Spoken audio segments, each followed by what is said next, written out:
Today is Gaudete Sunday, which is it's the Sunday of joy. It's the Sunday of joy. And it's the rose candle reminds us that Christmas is close. It's like we're inching closer. We're getting ready. And even if you notice this week, we have a little bit addition to some of the decor, right?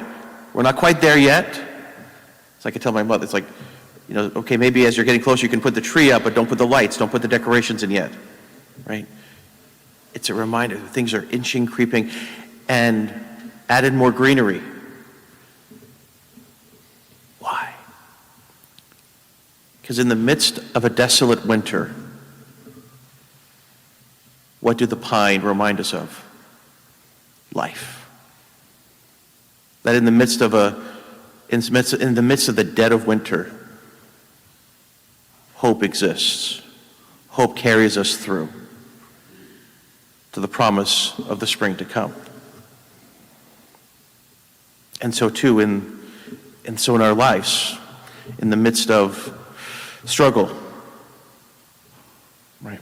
We need to be reminded of the hope that we have in our Lord as we're waiting for what's to come. And so in the midst of this season of Advent, we get this rose candle that breaks through, reminding us again of the impending holy day. And that God is not only working in us, but he's also lifting us up. So Isaiah gives us that hopeful message of the desert blooming with flowers. Think about this in a desert context, right? But a dry, cracked desert suddenly turning green, lush, overflowing. And see, that's what God does with tired, worn out, stressed people. He gives strength to weak hands and courage to fearful hearts. And maybe that's exactly what some of us need this week. Maybe we're running low. Maybe we've been praying for something and it feels like nothing is changing. Maybe life feels heavy. In the Gospel, John the Baptist, the great prophet, has a moment of doubt, if you notice. He sends people to Jesus to ask, "Are you the one?" Even saints have questions. Even strong believers have hard days.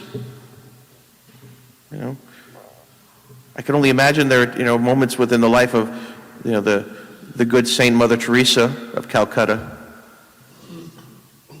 having made days of or in the midst of, I know a great number of saints who struggled with chronic illness, of having a moment of potential weakness, but then realizing, no. I remember the hope that is in me. And so in this particular moment in the life of John the Baptist, he has a doubt. He has a question. And how does Jesus respond? He says, "Look around, the blind see, the lame walk, the poor hear good news." So in other words, John, God is at work. You may not see everything clearly right now, but hold on. Trust, I am doing something. James says the same thing. He says, in that second reading, he says, "Be patient. The Lord is near." God is not slow. God is steady. God is faithful.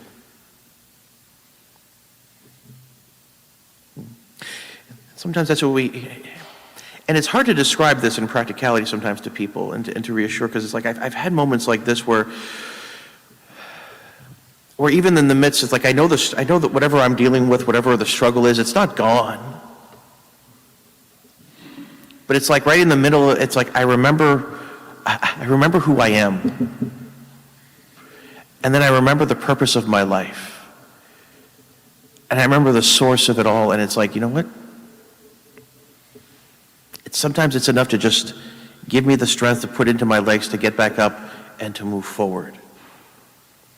To realize, this is not going to last forever. to give that little extra push. It's almost like when Jesus says, take my yoke upon you, for my,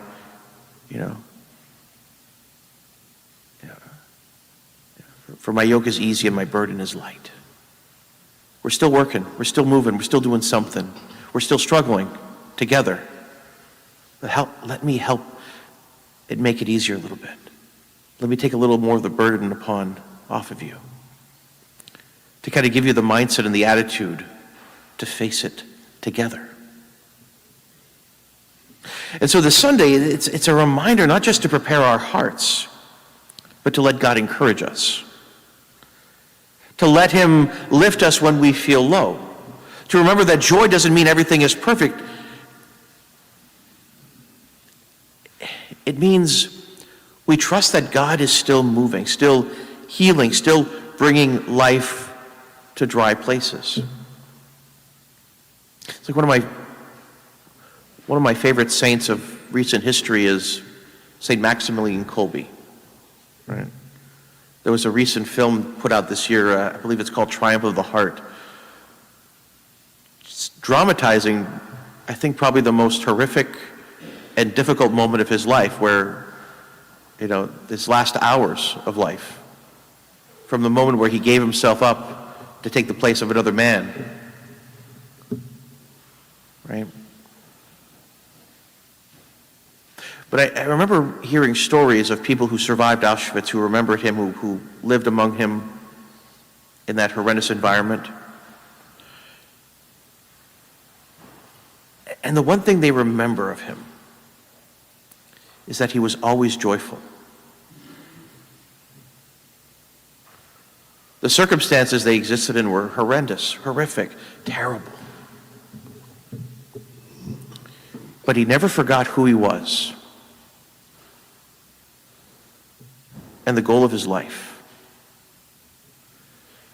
And no matter what these circumstances they were in, it would not rob him of his joy, of the hope that is in him, that he was a beloved son of God.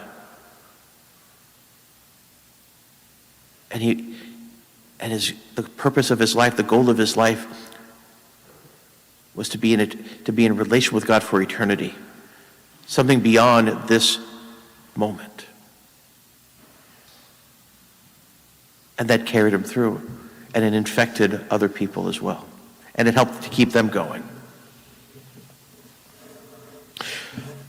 Now, I imagine our circumstances may not feel so dire, may not feel so horrific, but we do have our own maybe dry places. And so maybe this week we can practice joy in small, simple ways. None of these suggestions are complex, but in the moment they can be difficult to do. Like, for instance, maybe this week we could maybe take a moment to thank God for one blessing each day. Take a moment just to stop and just recognize a blessing you've experienced that day and to be grateful for it. It forces us to slow down and stop, right?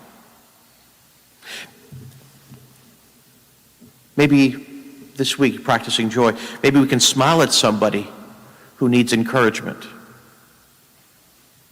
Maybe that person across from us who's checking us out at the grocery store or the gas station. Seeing that person in front of me or behind me in line. Not simply rushing to think, I got to get through this, I got to get... Maybe that person parked alongside of us at the stoplight and acknowledging human being to human being. Because who knows what that person is dealing with in that car. Maybe they've just got the worst news of their life. And they could use a little pick-me-up. Maybe they've heard the best news of their life. And a smile could, I'm not alone in my joy. I can share this with somebody. Even though I'm saying it, who knows? Who knows what just a simple smile can do in sharing your joy with another? Maybe say a prayer of patience when you feel rushed. Maybe let someone else help you when you're tired. Again, none of these are complicated, on their own difficult. But in the moment, it takes a little effort on our end to do them intentionally. So maybe this week. Because you see, joy grows when we let God carry the weight with us. And the closer we get to Christmas, the more we remember that we're not waiting for a distant God.